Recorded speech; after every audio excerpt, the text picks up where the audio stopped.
She was butchered. The pictures are here. The throat was slashed. Hey! The back also was slashed. The marks are there. The hands, in fact, she was cut in pieces. In the bush. And dug a ground and put her inside the ground. And they forget about her. Hey! But this God of choosing power. This God of my pastor power. When I was a young convert, as I was going about preaching, wherever we were preaching, they were mocking me. They said, you are taking it too much. They're mocking me. They say you carry this thing in your head. If you are laboring in God's vineyard, you are in control. Whatever you desire. In fact, the word of God is true. He said, you bind, you remain bound. You lose, it's loose. You decree, it comes to pass. You ask, it shall be given to you. Hello wonderful people, beautiful people, welcome back to my channel. I'm Comfortable and this is Gist with Comfy. If you're stumbling upon this channel for the very first time, you're highly welcome. Don't want to hit that red subscribe button and the post notification bell. In that way you always get notified anytime I post a new video. Yeah, welcome back to yet another video. So on today's video, we're still going to be continuing this trend of the Lost Chosen Church that is on everybody's lips. I told you guys on the next video I was going to tell you people some of the testimonies that I have actually personally encountered, and that I'm also going to be sharing other testimonies of the church that I have actually seen to you. It's left for you to believe. If you don't even want to believe, there is no problem, but I just want to make this video because it gives me joy making it anyways. So first of all, I'm going to be starting from my personal encounter. So there's this uncle of mine. He's a Jehovah's Witness man, and if you know what Jehovah's Witness stand for, they are so strict when it comes to their beliefs. So with my experience with my uncle, I'm not going to generalize it because I don't know about other Jehovah's Witness members, but I know about my uncle. So all these miracles, like he will tell you all the spiritual healing, I don't believe in it and all of that. And funny enough, he contacted HIV and then he was almost gone. Like I don't think my uncle would have survived that week because he was already weak. At some point there was a day he slumped, like 2 days prior to his healing, he slumped, and then it was really bad that my parents had to go to meet him and then asked him that, okay, my dad now asked him, can he ask you for a favor? He said what? And my dad was like, okay, please, can you just follow me to my church? I just want you to come to my church. We have a program in the church. I just want you to come to the church so that prayers will be made for you and then we'll see what God can do. My uncle, because he had already promised my dad that anything my dad will ask him to do, that he was going to do it for him.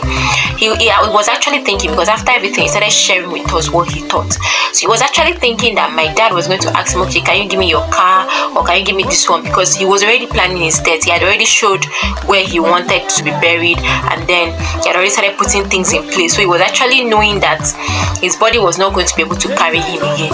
So he was thinking maybe my dad was going to ask him for one of his properties or something so that he can just give it out to him.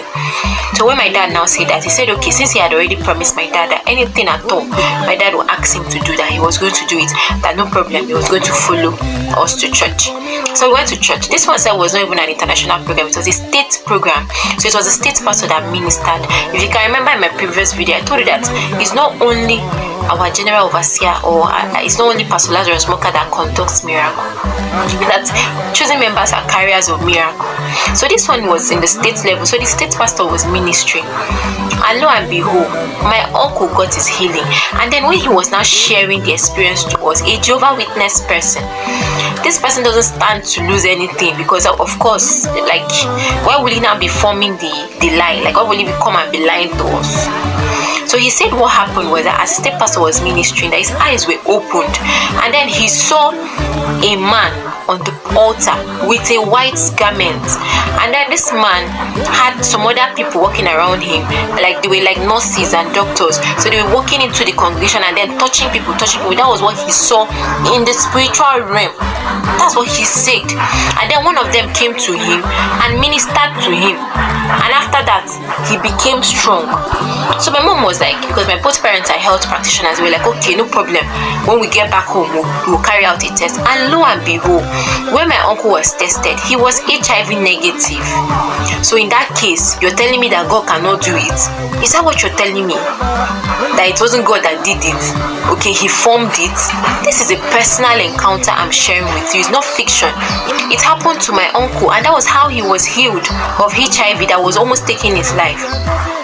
And then I've been in a program, and then our daddy, the Lord one now, will say, if you know you have HIV, laugh 3 times and then you go. And people will laugh and come back with testimonies. And some of these doctors that conducted this test on them are not dead. They are very much alive. So it's not as if somebody came out to come and lie to anybody. That's on a personal note. Several testimonies have happened in the Lost Chosen. There's a testimony of a woman, and then she got married newly. She was not even a chosen that time. She got married newly, and then she had an issue. She had an ectopic pregnancy, and then her first tube was cut off. The fallopian tube was cut off, and then she managed to get pregnant again. Still had ectopic pregnancy. The second one was cut off, so she was left with only her womb. And then as she was just trying to manage her life, then she started having issues, and she went to hospital, and then they realized that her womb was infected, and they took her again for a major operation, and then removed her womb entirely. Somebody that just got married, so she was devastated, as in, like, does it mean she's not going to have a child?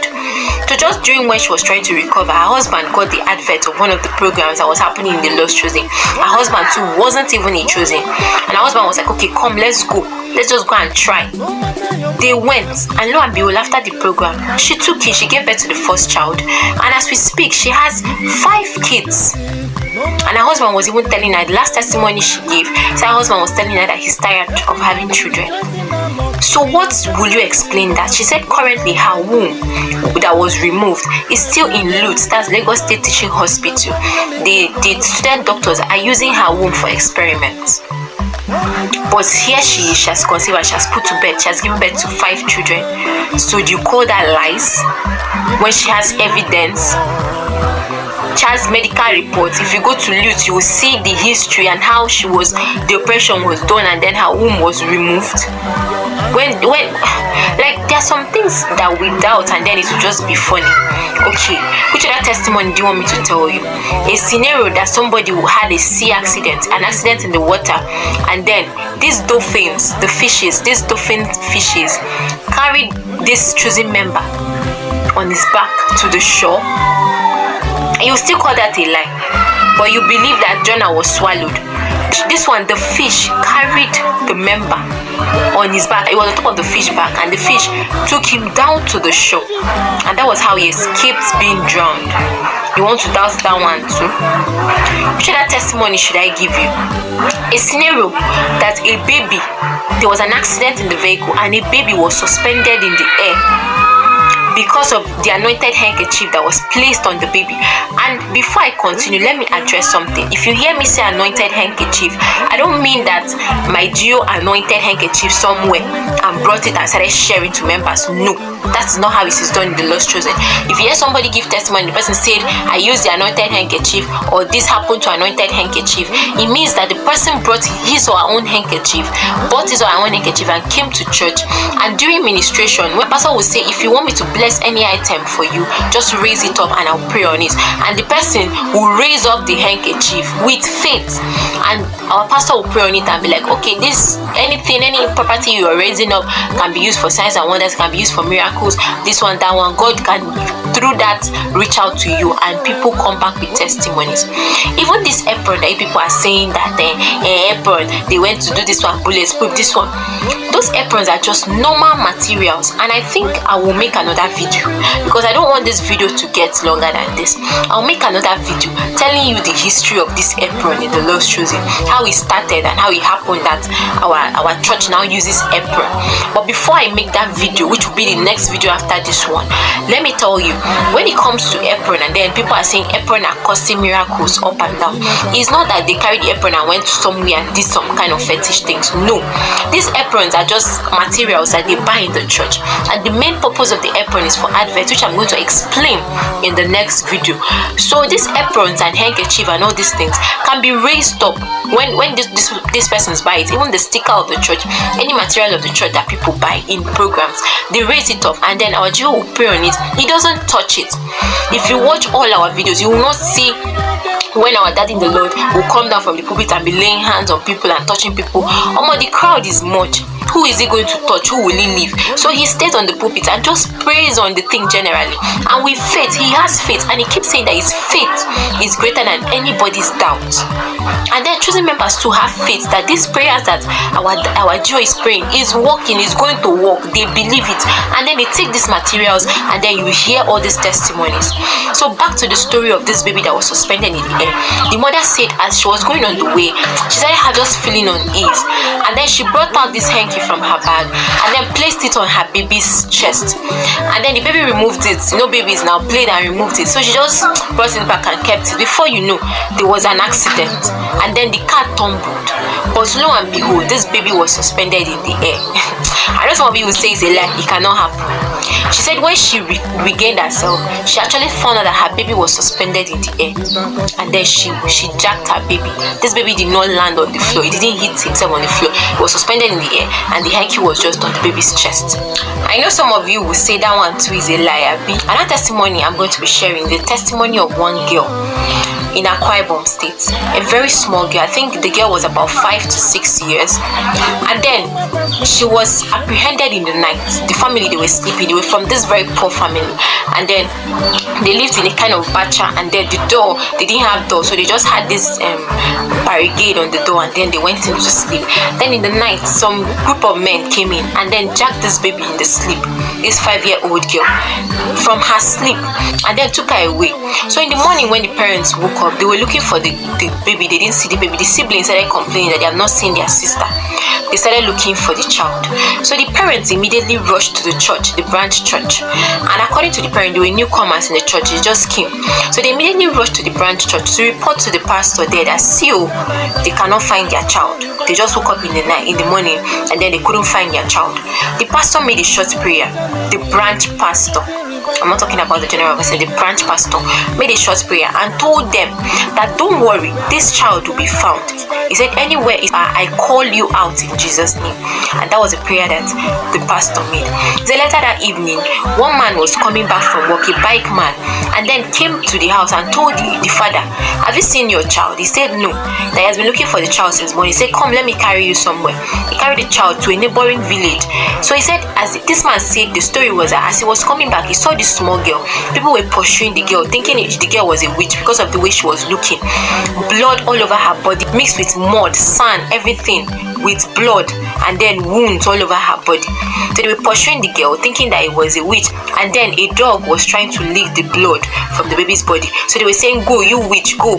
And so, as a bike man, the bike man stopped to look at what was happening, and then eventually found out that this child belongs to somebody he knows, and then that was how he came to call the father. So when this child was carried to the hospital, the doctors were trying to know what happened, because the girl had a deep cut here, and then some part of her body, machetes was used on some part of her body, and then sand was mixed with those cuts. Like, the doctors had to wash the sand off. And when they took the child to the first hospital, she was rejected. Took the child to the second hospital, she was rejected. Took the child to the third hospital, it was the fourth hospital that later accepted the child. And then they told the father that it was going to be 50-50. If they can, the baby will survive. If they don't, the baby might not survive it. So they were still having that thought, like, what happened? Why the sand? And then they started cleaning the baby, and then started stitching up the wound and all of that. So later when the child recovered, the child said she woke up in the bush, and then she found herself that she saw herself in the grave.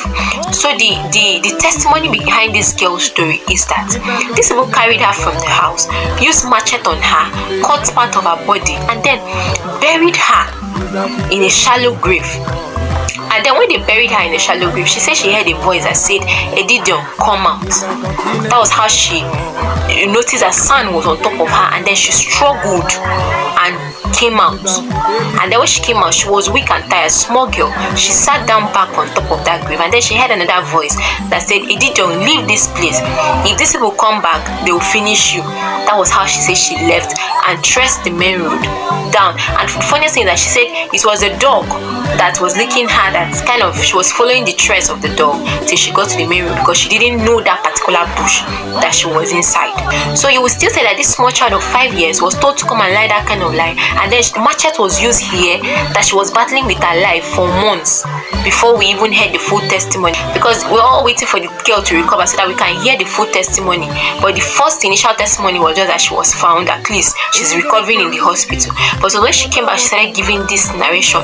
So I tried to say that that child went through that pain of her neck being slitted and then injuries everywhere in her body just because she wants to bring up fake testimony. Is that what you're saying? I can go on and on with a lot of testimonies that has happened in this church, but I'm going to leave it at this. But before I wrap up this video, I've also seen comments that some of you are making on some of these posts. They're saying, even these miracles are real, then why did the wife die? See, let me tell you, death is inevitable to every mortal, except Jesus Christ comes today. If Jesus Christ does not come anytime soon, death is inevitable. Everybody will die one day. So if you think you can shame somebody or mock somebody that lost somebody, or somebody that is bereaved, and you think that that's just the way forward to mock the person, I wonder if you will not die. I wonder if you will not die. Anything can happen to a child of God. Anything can happen to a servant of God. What of Job? Did Job do anything when God was having conversation with the devil, and then he said, have you considered my servant Job?